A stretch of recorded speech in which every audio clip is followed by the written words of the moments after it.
تو ہمارا کب دعویٰ ہے کہ ہمیں کوئی دین خود سمجھائے؟ میں نے آج تک قرآن کا ترجمہ لکھ کے کسی کے حوالے کیا کہ سر ہے میرا ترجمہ پڑھو. میں نے ہمیشہ یہ کہا کہ بریلوی ہو تو حمزہ بریلوی کا ترجمہ پڑھو. اب حمزہ بریلوی صاحب نے ایاک نعبد و ایاک نستعین کا ترجمہ کیا کیا ہے؟ اے اللہ ہم تیری ہی عبادت کریں اور تجھی سے مدد چاہیں. اب آپ اگر مجھے کہیں گے حمزہ بریلوی صاحب تو بزرگوں سے مانگتے تھے، میں کہوں گا قرآن میں تو انہوں نے جو ترجمہ کیا وہ تو یہ کیا ہے. اب وہ خود اپنے ترجمے پہ نہیں چلتے رہے تو میرا کیا قصور ہے؟ بخاری کا ترجمہ اگر آپ کے علماء نے کیا ہے اور اس میں نماز کا طریقہ رکوع میں جاتے وقت رکوع سے اٹھتے وقت رفع الیدین کے ساتھ لکھا ہے اور آپ کا ترجمہ کر کے بھی اس پہ عمل نہیں کر رہے، تو سر مجھے کس چیز کا آپ گلا شکوہ دے رہے ہیں؟ منو کو پیٹ دیو، اللہ دے بندے ہو اور اپنے رو پیٹو. اور میں تو آپ کے بزرگوں کی ترجموں اور ان کی تفاسیر کی طرف لوگوں کو بلا رہا ہوں، آپ نے خود عمل کرنا چھوڑ دیا ہے. تو میرے ساتھ کون سا روندا ہے؟ باقی میرا مسئلہ 179 انجینئر محمد علی مرزا عوام الناس کی عدالت میں جو آپ کے ساتھ ہی 20 سوالات ہیں، اس میں اس پہ بڑا کھل کے بولوں.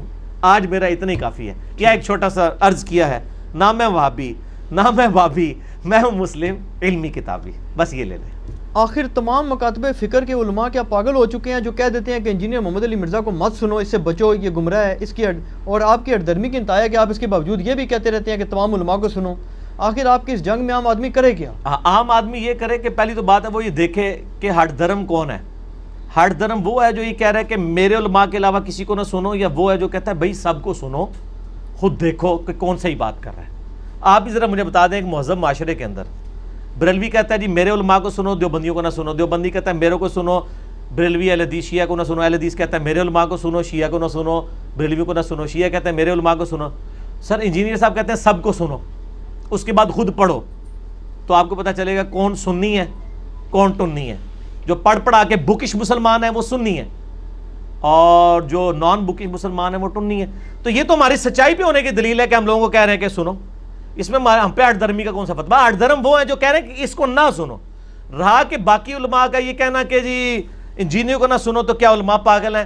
میرے بھائی مجھے تو چھوڑ دیں، کیا یہ علماء اپنے فرقوں کے علاوہ دوسرے علماء کو سننے کا مشورہ دیتے ہیں؟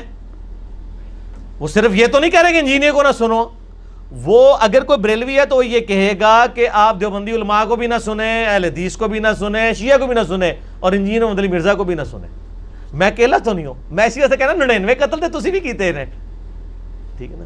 میں تو سارے زندہ کرتے ہیں، میں کہا جی سب نو سنو. ہمیں یہ کانفیڈنس ہے یہ سب کو سنتے ہیں نا، ہمارے پاس آتے ہیں. ہمیں جب کوئی آگے کہتا ہے نا وہ مسلم شریف میں ایک حدیث ہے گھوڑوں کے دموں والی رفع الیدین کے خلاف، ہم یقین کریں لڑیاں ڈالتے ہیں کہ یار یہ شکر ہے اس کو اس کے مولوی نے یہ حدیث بتائی ہے، اب ہم اس کو مسلم شریف اس کے مولوی کا ترجمہ دکھائیں گے، اے مولوی سے گاٹا فٹ ہو جائے گا جا کے.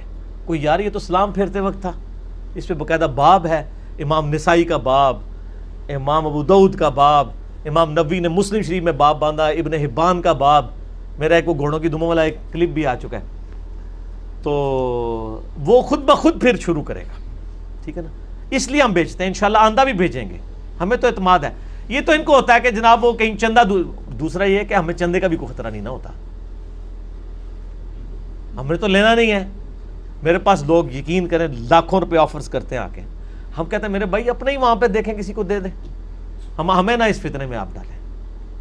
تو ہم ان کو کہیں کہ یہ انجینئر صاحب ہٹ دھرم نہیں ہے، یہ بڑی نیکی کر رہے ہیں، یہ چندے بھی لوگ لے کے آتے ہیں آپ کے پاس جن کو آپ کے پاس بھیجتے ہیں. وہ یہاں پہ ایک بھائی ریورٹ ہوئے، دیوبندی تھے، ان کے مولوی نے کو 25-30 مولوی بلا کے پوری دعوت کی اور ان کا یار یہ گمراہ ہو گیا، علی کے لیکچر سنتا تھا یہ وہ. ان کے پاس گئے، انہوں نے کہا جی بھائی علی میں کوئی علی میرا کوئی لگدا لانا نہیں ہے، وہ جو دلیل سے بات کرتا ہے میں نے خود کتابیں ساری خرید لی ہیں، وہ علی کی چھپی ہوئی نہیں ہے، آپ لوگوں کی ہیں، میں نے تو وہ پڑھ کے تو سنت کے مطابق نماز شروع کی ہے اور باقی عقائد اپنے صحیح کیے ہیں. تو آپ مجھے کوئی دلیل ہے تو بتائیں. ان کا دلیل کو چھوڑیں، آپ علی کے لیکچر میں نہ جایا کریں. اس نے کہا کیوں نہیں آپ گمراہ ہو جائیں گے. اس نے گمراہ کیا، اس نے تو کوئی غلط بات تھی، میں نے اگر آپ کو چھوڑ دیا غلط بات تو میں اس کو بھی چھوڑ دوں گا، کیونکہ میں نے تو کتابیں خود خرید لی ہیں، کتابی ہو گیا ہوں نا. نہ میں وابی نہ میں بابی، میں ہوں مسلم علمی کتابی. کرتے کرتے نا اس کو سمجھ آ گئی کہ وہ انجینئر صاحب جو ہمیں سمجھاتے تھے نا وہ بات ہوگی اس میں. اس نے کہا یار بات یہ ہے، وہ بندہ ایک دیوبند کی مسجد کو 20,000 روپیہ مہینے کا چندہ دیتا تھا، ان کے بجلی اور باقی خرچے اس نے اٹھائے ہوئے تھے. 20,000 روپیہ آج کے دور میں بڑی رقم ہے. اس کو سمجھ آ گئی کہ چندے کا مسئلہ ہے. اس نے کہا اچھا بات یہ کہ میں علی کے درس میں جاتا ہوں لیکن وہ تو چندہ نہیں لیتا، میں جو آپ کی مسجد کو چندہ اور جو دے رہا ہوں میں انشاءاللہ اسی طریقے سے آپ کی خدمت کرتا رہوں گا. انہوں نے کہا پھر ٹھیک ہے جایا کرو. اور اس بندے نے مجھے بتایا ان میں سے ایک مولوی نے یہاں تک کہہ دیا ساڑھے لو تو قادیانی بھی ہو جا, سانو کو نہیں پرواہ, جا قزمہ نو کھا پر مسجد ہی چندہ دیا کر. قادیانی کا لفظ اس نے استعمال کر دیا. سر یہ آپ کے ایمان کے ساتھ کوئی ہمدرد نہیں ہے, یہ حامی ہیں جو آپ کے ساتھ ہمدردی کر رہے ہیں, یہ کوئی ہمدرد نہیں ہے. یہ کہتے ہیں آپ ہمیں چندے دو تو بس ٹھیک ہے ہماری ہمدردیاں آپ کے ساتھ ہیں, ادر آپ جو مرضی ہو جاؤ. اسی لیے آپ دیکھیں نا جناب, یہ ویسے تو فتوے لگاتے ہیں فلاں کی کمائی حرام کی, فلاں کی کمائی. آج تک آپ کسی مولوی کے پاس 1 لاکھ روپے لے کے جائیں اور وہ آپ سے پوچھتا ہے کہ سر آپ کی کمائی کون سی ہے, تو یہ پھر ٹی وی پہ کے فتوے کیوں دے رہے ہوتے ہیں کہ جی رزق حلال اور حرام, کیوں نہیں پوچھتے ہیں؟ ان کو تو بڑے بڑے اسمگلر ہوتے ہیں پاکستان لیول کے, جو ان کے مدرسوں کے خرچے جنہوں نے اٹھائے ہوئے ہیں, ان کو پتہ ہے یہ اسمگلر ہیں, حرام کے مال کے اوپر چلا رہے ہوتے ہیں ان معاملات کو.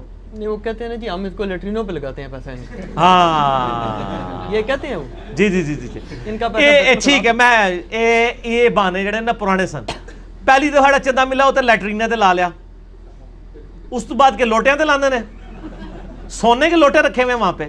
وہ کتنی لیٹرینے بنوائیں گے یار, لیٹرینے تو فکس ہیں, وضو کی ٹوٹیاں تو فکس ہیں, وضو کے تو نہیں لگائیں گے لیٹرین. اور دوسرا لیٹرین میں کیا ہم ناپاکی کے لیے جاتے ہیں طہارت کے لیے؟ اس کا مطلب آرام کے پیسوں سے یہ لوگوں کی طہارت کروا رہے ہیں, استنجے کروا رہے ہیں, تو آگے کام کی تو ٹرنا ہے. طہارت تو کنجی ہے نماز کی. آپ نماز شروع کرنے کے لیے جس چیز کے محتاج ہیں وہ آپ آرام کے پیسوں میں لوگوں کی کروا رہے ہیں. ایک تو یہ جواب پھکی والا, اور دوسرا پھکی والا کہ یہ کتنے ٹائلٹس بنوائیں گے, ٹھیک ہے نا.